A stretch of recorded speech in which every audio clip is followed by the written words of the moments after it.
We're going to go to the breaking news in southern Indiana. Indiana State Police troopers are on scene of an officer-involved shooting. This was on Liam Noble Circle in Sellersburg. We've got Jim, who is live for us in Sellersburg right now. Control room, I believe. Do we have Jim available? Okay, there he is. Jim, you were there. We didn't see you the first time we covered this story because we went straight to Sergeant Holes. What were you able to learn in that conversation since you've been on scene there?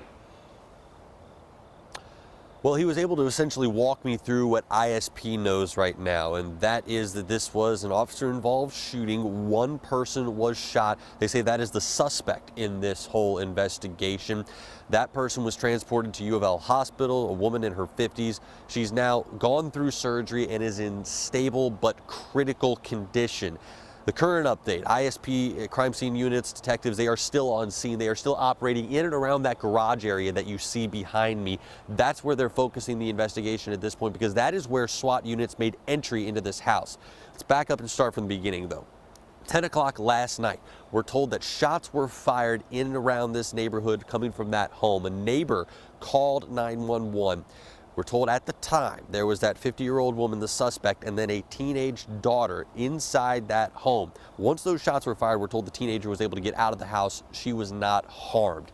Police showed up, and that's when we're told the suspect closed the garage door, locked the doors, and barricaded herself inside that home.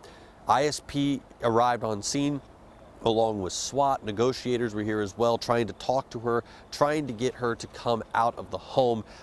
And this carried on for the better part of 4 hours, these negotiations. Sergeant Knowles actually spoke on this a little bit earlier and kind of gave a little bit more detail about what those negotiations looked like.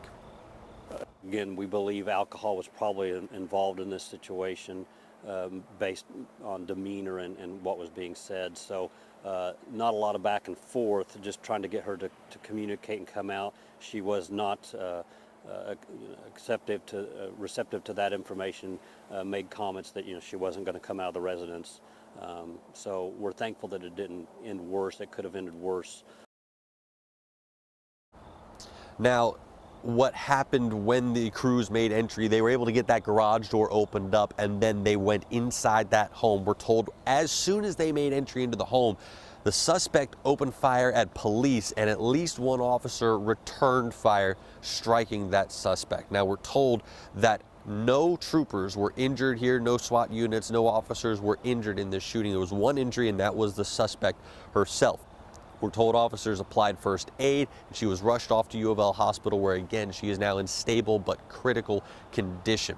We do know that ISP detectives are going to be on scene throughout the rest of this early morning hours and into the daylight as well to conduct the investigation. We've been told that charges and names will not be released right away. It could take a couple of days before that kind of information comes out.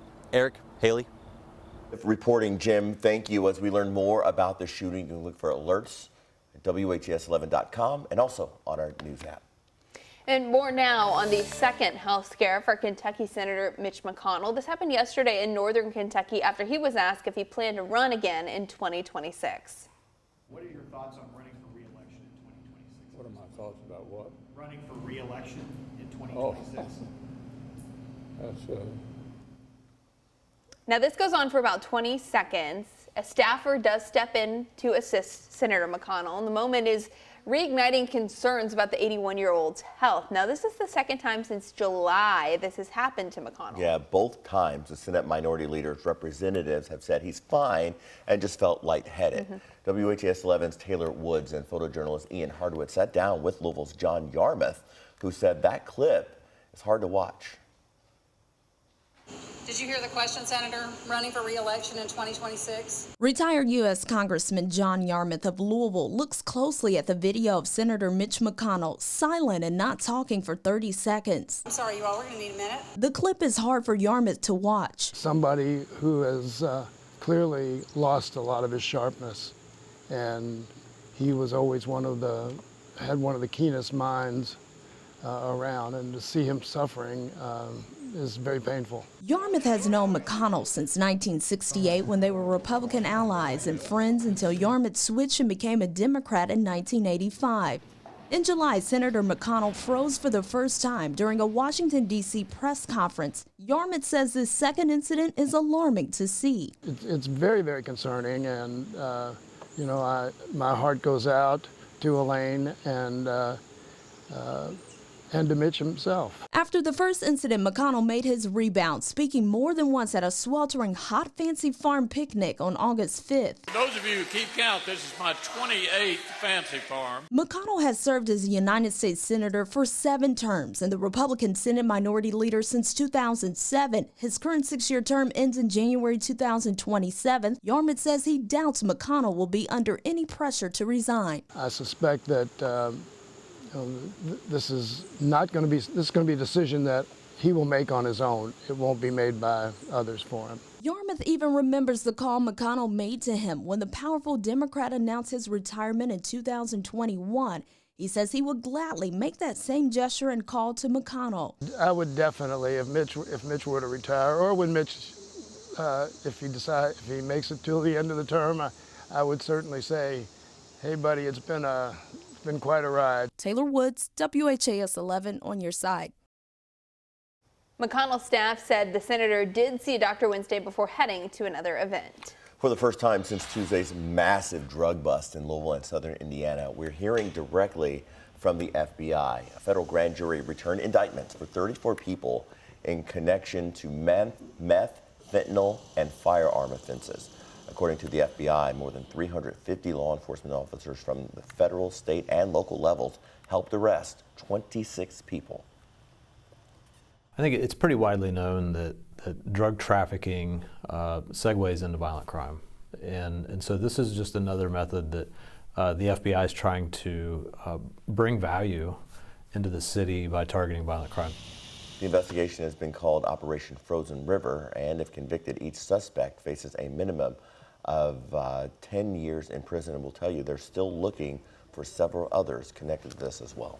All right, some more local news now. LMPD believes the final suspect has been found from an I-65 road rage shooting in July. A bullet from the incident left 6-year-old Onyx Sands paralyzed. Metro Police say Edward Sark of Clarksville is the final suspect. He was arraigned in court Wednesday. According to police, Sark fired the shot from his motorcycle, which hit and paralyzed Onyx. She remains in a wheelchair. To ensure justice for the family, police say they have to make sure evidence holds up in court. Her life and the lives of her family have been affected forever. I'm just ready for us to go on to the next chapter and tackle whatever challenges may come. In July, Jonathan Rivera was arrested in connection to the shooting. Shelby Bisconer is accused of firing shots at the SUV carrying Onyx. She was arrested Tuesday. LMPD says the non-fatal shooting squad helped to these quick arrests. The deputy chief said the unit allows for more thorough and efficient investigations. So we've been, although what's left of Idalia is kind of lashing parts of the Carolinas right now, we want to show you what's left behind. This is in Sarasota. This major road there has finally been cleared, but look at all of that flooding that came in with what was then Hurricane Idalia. It hit as a Category 3. That was just one of dozens of roads that had to be cut off in order to protect drivers. It has now been downgraded to a tropical storm, and as we mentioned, Colleen, it's still causing some problems for the Carolinas.